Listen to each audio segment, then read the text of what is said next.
binawasan namin ang isa dahil ay apat ay walang madaanan dito, ay tinanggal yung isa, pero meron na siyang bulaklak, oh. Babae, pagkaganyan ng bulaklak, babae. Yan, napakaganda ng resulta ng ating papaya na kinakapon.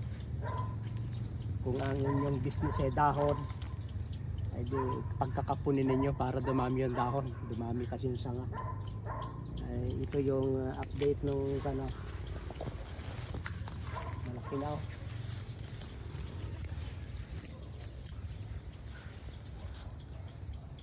At malapit ang bumunga yan. Ito naman yung isa, malaki na rin. Basta yan ay ang katawi laging ganyan, ang bilis ng lumaki. Maraming salamat sa inyong pagsubaybay sa Natural Wellness si Pastor Vito.